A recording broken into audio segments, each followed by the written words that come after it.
Mayong adlaw katawhan sa Archdiocese sa Osamis. Kini ang inyong Arsobispo Martin Sarmiento Humuan.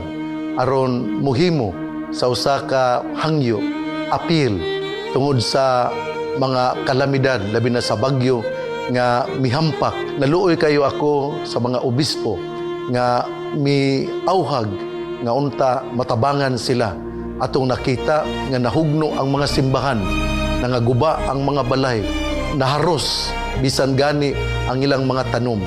Ug busa ato yung tabangan mo na nga pinaagi og kwarta tungod kay ang second collection nga nahimo dili man gayud kaayo dako o kinsa katong nakadungog pwede nga inyong ihatag dinha sa katedral. Ipaklaro lang nga kini para sa bagyo nya kon mas nindot pod nga inyong ipadala dinha sa DXDD or diri sa Archbishop's Residence para sa mga matuohon nga adunay malumog kasing-kasing.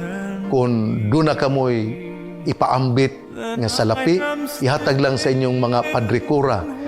Hangtod kini sa November 30 akong ipadala ngadto sa mga obispo nga naghangyo aron matabangan sila tungod sa mihampak nga bagyo din naharos gayod ang ilang mga kumbento, ang mga simbahan, ingon man usab ang mga balay.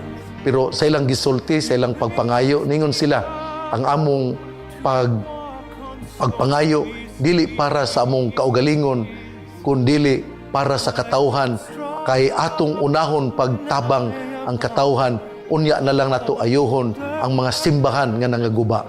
Usbon ko, matod pa ni San Pablo, mas maayo pa nga kita mutabang kaysa kita ang tabangonon.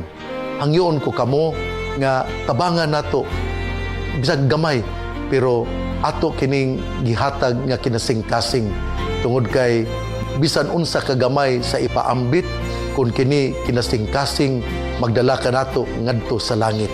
Usbon ko tabangan nato ang mga na biktima sa mga bagyo nining bulan sa Nobyembre aron sila makabarog ug makatindog.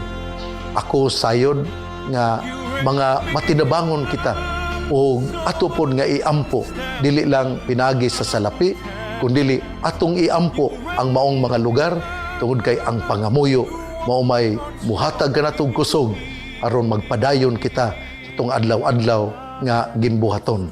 Salamat sa inyong kaayo, salamat sa inyong pangamuyo, salamat sa inyong pagka-manggihatagon. God who sees your goodness will bless you more. Sa ngalan samahan, sa Anak ug sa Espiritu Santo. Amen.